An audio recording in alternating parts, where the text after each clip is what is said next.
Mushroom Wonderland.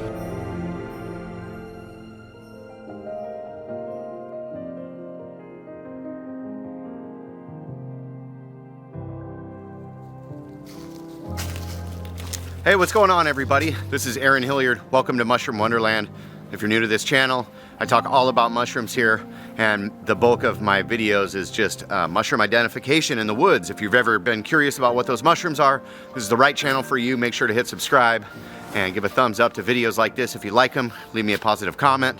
I am the Vice President of the Kitsap Peninsula Mycological Society on the Kitsap Peninsula right here in the center of the Puget Sound of Western Washington. And I do most of my foraging right around sea level. I just kind of like to go out and see what kind of mushrooms are growing. And so we talk about all kinds of mushrooms: deadly mushrooms, edible mushrooms, psychedelic mushrooms, mushrooms that are questionable, mushrooms that you just don't want to eat because they're like eating a rock or a chunk of wood or something like that. So it's 2023, and despite it being like the lousiest mushroom season ever this last fall, there are still mushrooms growing out here. There are still fungus. So if you're a fungophile or a mycophile, if you find yourself fascinated with mushrooms and just how they grow and everything about them, then you can just immerse yourself, watch these foraging videos. Today we're gonna head out into the woods to see what mushrooms could be growing right here in the beginning of 2023 to kick off the year. We're gonna talk about them, perhaps their uses, distinguishing morphological characteristics, and things about these mushrooms, little factoids that I have picked up over the years of my mushroom foraging. Come with me on a journey into Mushroom Wonderland, and let's see what's growing out here in the beginning of 2023.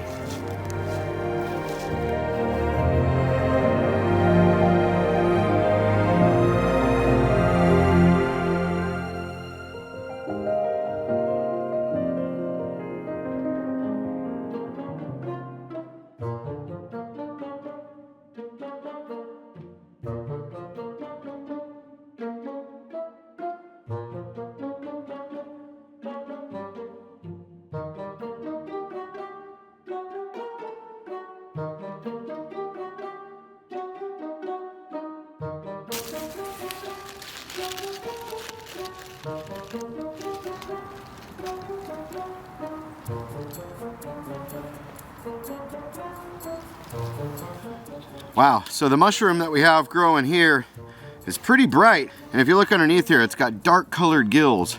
And so this mushroom is a Stropharia, known as Stropharia Ambigua. And so the ambiguous Stropharia, pretty common late fall, winter mushroom, real hardy mushroom that grows around here. This is a saprotrophic mushroom, so it grows just in decaying leaf duff on the side of trails and in meadows. And it has this really appendiculate margin, so all these little dangly things hanging off the edge of the margin. That's one way to identify it. It's got kind of this honey gold color, and it's got these dark gills underneath. So see, these are the gills where the spores grow, and the spores are really dark in this mushroom, dark purple brown. Looks a bit like a magic mushroom, but it's not. In fact, you could eat this, but I just don't know anybody that really likes eating them.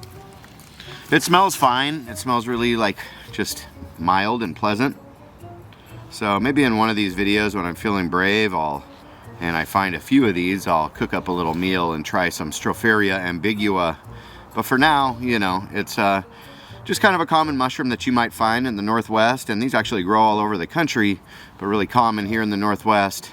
In the beginning of the new year, they find a way to survive, and they're really pretty. So the ambiguous Stropharia Ambigua. Let's keep moving.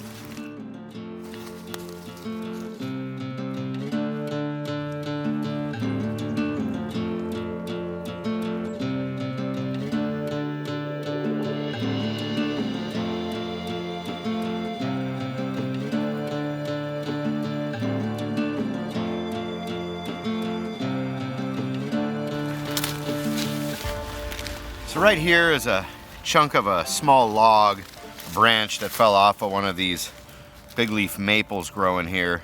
It's got some moss and a bunch of lichens growing on it, but more than that, it's got these ruffly looking mushrooms that are growing on here, little shelf-like mushrooms that a lot of people could confuse for turkey tail, but these are actually the false turkey tail, or Sterium hirsutum. So if I pick a couple of these off of here, one of the things you can tell Styrium is usually really orange, whereas Tremidis versicolor or the turkey tail is not usually this orange colored. And the real indicator is that although the top can look a bit like a turkey tail, the bottom side does not have pores. It's actually really smooth, just like the top is. So the pores are really what you're looking for in turkey tails. Turkey tails are a really medicinal mushroom that have been probably studied more than any other mushroom in the world for their medicinal properties. And people make teas and tinctures and do all kinds of things with turkey tails or Tremidis versicolor. But this is the false turkey tail, Styrium hirsutum, and it's not toxic, so it's just said to not have those medicinal benefits that turkey tail does. So don't be confused, but also don't be too worried. These are just fine too.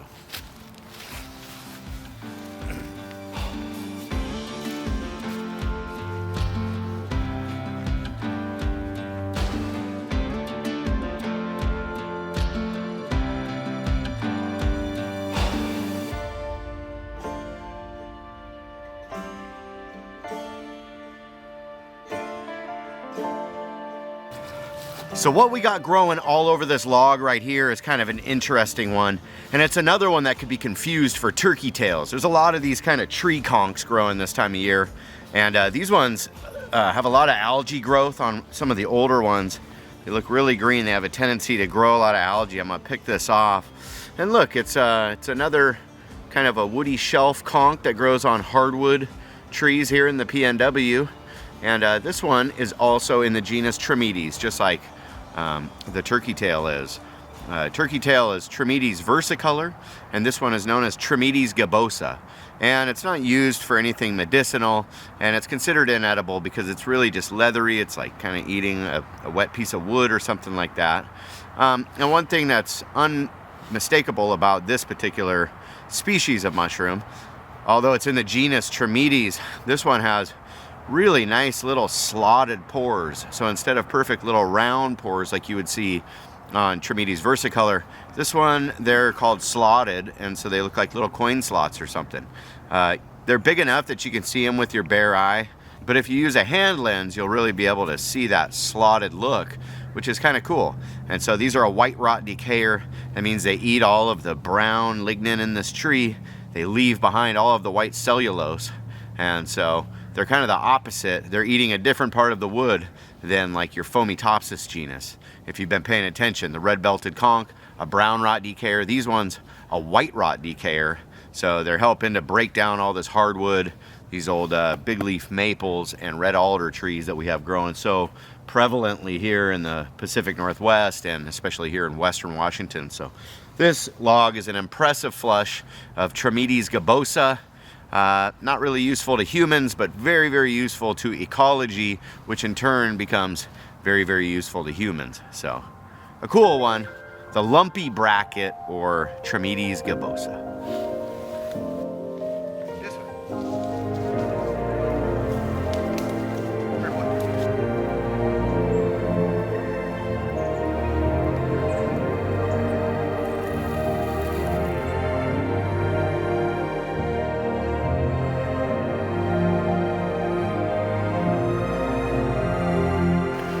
Another impressive flush of the Tremidis gibosa. So it's really liking growing out here right now. Some of them grow in these cool little swirl formations on top of the logs. A lot of them growing just like brackets, but they tend to like the maple here. So these really old, well decomposed maple logs. And then look at, oh, this pretty little flush of them right here. Almost looks like a phaeolus or something, but pretty. So, more Tremidis gibosa.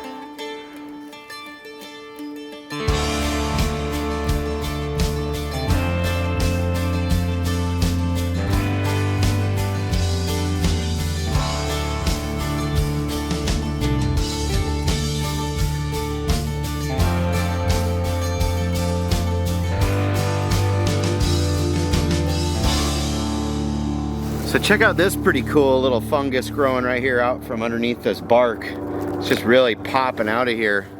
These ones are known as Xyleria hypoxalon and the hypoxalaceae. This is a type of little saprotrophic mushroom that likes to grow on dead wood like this. Look at that. Look at all those spores. That's crazy. So kind of a cool one to really kick the spores off of. And a lot of Xyleria grows out here this time of year. So again, edibility, not really edible because they are just like not the right texture, but man, look at all those millions of spores they let go. Pretty neat. So whenever you see some Xyleria, do that because it's kind of fun. And I just helped its species by sending a million spores into the atmosphere. So pretty cool one though.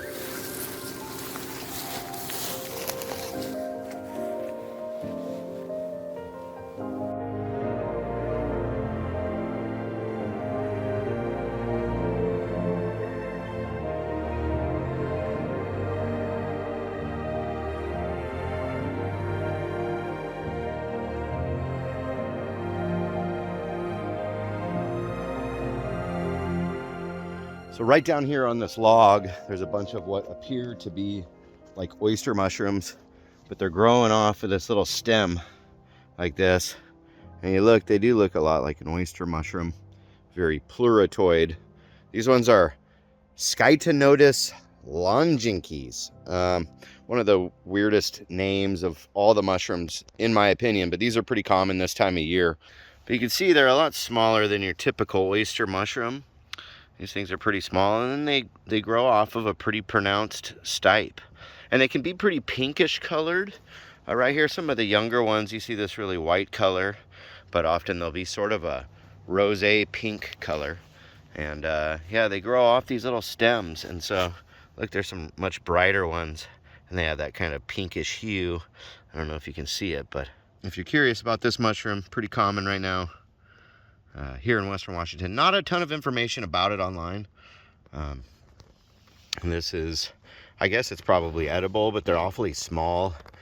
And they're just kind of not very firm, and they just don't seem like something you'd really want to gobble up. But you could probably eat them and be fine. I know it sounds kind of reckless, but these pluritoid mushrooms that grow off of trees, pretty typically safe to eat.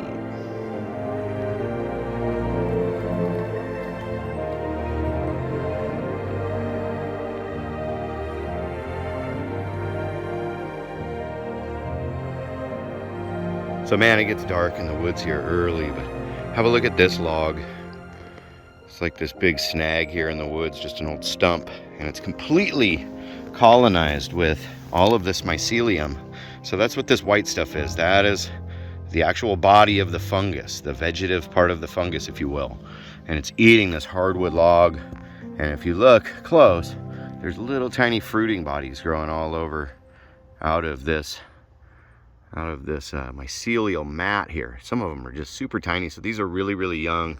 Let me zoom in on some of these, just tiny, teeny little mushrooms, and thousands of them growing all along this log. So these are what are commonly called fairy parachutes. Look at that. Look how small and cute those little things are.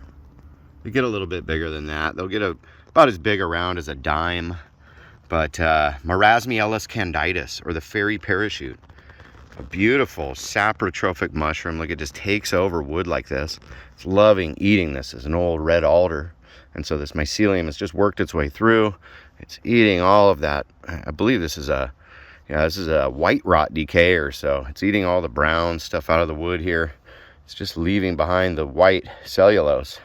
And then another fungus will come along and eat the rest of that, break it down. So we really need fungus like this to be breaking down the trees in our forest after they're dead. So Marasmiellus candidus, or the fairy parachute. Beautiful.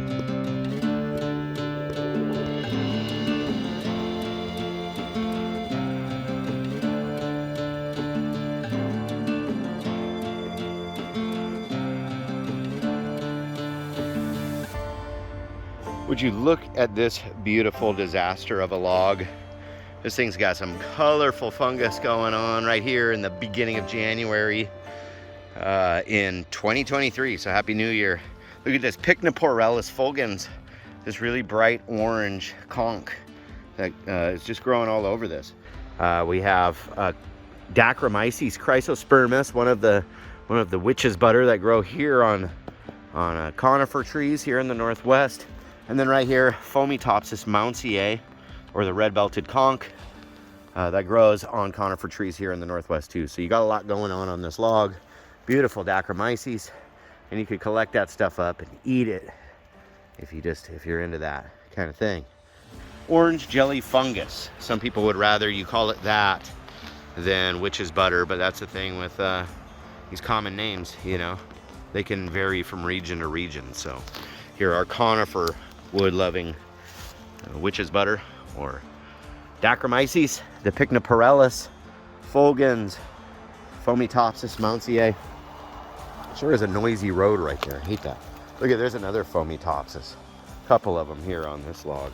Red-belted conch. So it's red, it's belted, and it's a conch growing on the side of the tree. And then look at this. This looks like it looks like a turkey tail. It's all covered in algae, but this one's on a conifer. So this one is, what is it called? It's called trichaptum. So this is a type of a little pored shelf-like fungus. Looks like a turkey tail, but it's not, because it's on conifer. So, and right down here, came across the first ones of these that I've seen this year, which they're usually pretty common, but Lacaria laccata group, the lac. You could eat these. They got really widely spaced serrated gills like that, and it's very concave and a very undulate margin, and they've got kind of a really dry feel, but they're a beautiful mushroom. And some of the other species are very bright colored, like the Amethysto occidentalis, but these ones are just your average Lacaria laccata, and they often grow in a pretty big group like this and are pretty decent edible. If you want to try those out, it's a good one for beginners, because they are pretty unique looking, and the texture, the way that they feel, is very unique too. So a little Xyleria growing amongst them. It's obviously a different color. Hopefully you can see the difference there, but Lacaria laccata, or the lac.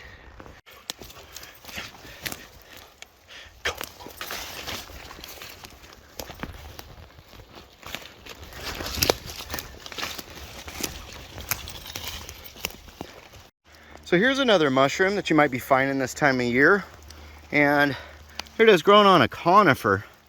Look at that. Oh man, Hypholoma capnoides, still growing on these conifers. So relative of the sulfur tuft, but an edible variety of Hypholoma. One way you can tell these mushrooms apart is if you have a microscope, you can look at it, and there's something called chrysocystidia in the Hypholoma. It's a yellowish, large bottle-shaped cystidia. So there you go. So Tremula aurantia, I think growing on Styrium. Oh, did you hear that? You like that? Ooh. So what I have going on right here is taking some photos of this coprinoid mushroom. Looks like it's probably Coprinopsis, maybe Coprinellus, but I'm taking some nice detailed photos with my Canon, and it's just growing alone, which is kind of unique. And there could be any amount of buried wood in here, so we can't rule that out. But typically, like Coprinellus micaceus, or the mica cap, would be growing cespitose, like in a nice cluster at the base of an old stump or something like that.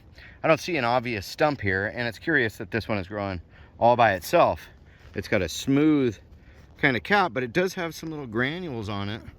So, you know, the Coprinopsis atramentaria, or the alcohol inky cap, does look a little bit like this. but again, usually growing in a big cluster at the bottom of a stump. And this is growing solitarily out of the ground, kind of more like a shaggy mane or a Caprinus comatus. So a little bit curious, and you know, I'm going to do some further research on this one, but what I do is I take some photos with it lined up next to this little ruler, and then I'm going to kind of dissect it to see exactly what we got going on here. But it's kind of fun to study mushrooms like this, and just to see, you know, what it actually is, because it's a curious one. So let's pull it out of here. So it's got a very flimsy hollow stipe. If I dig it up, it almost seemed to be coming out of a bulb, but guaranteed this is a type of an inky cap. It's just very curious. It's actually quite heavy, pretty fleshy mushroom. So I'm going to take this little foraging knife that I have, see if we can cut it right down the center. It just sort of, it's hard to do this stuff with a you know, with the camera in your hand. Interesting, real hollow in the center. There your spores are starting to develop, so you got some dark spores in there that will eventually deliquesce into a black ink. So definitely a coppernoid mushroom. Curious. So there it is, dissected. I could have been more careful with both hands, but I might even keep a piece of this, put it in my pack for drying out, and look at it under the microscope to maybe help differentiate it. It's always good to take a sample of the mushroom with you if you want to study it. And then right here I found some moss-loving Xyleria, maybe a Xyleria batipes or a Xyleria semilanciata. You can see a little flocco stipe. They have sort of this orange-brown spore print and very striate caps, you know, these lines coming down all over the cap. So taking some nice pictures of these two, uploading things onto iNaturalist. And so a little bit of mushroom studying going on, and Gunner's having fun sniffing around. So fun.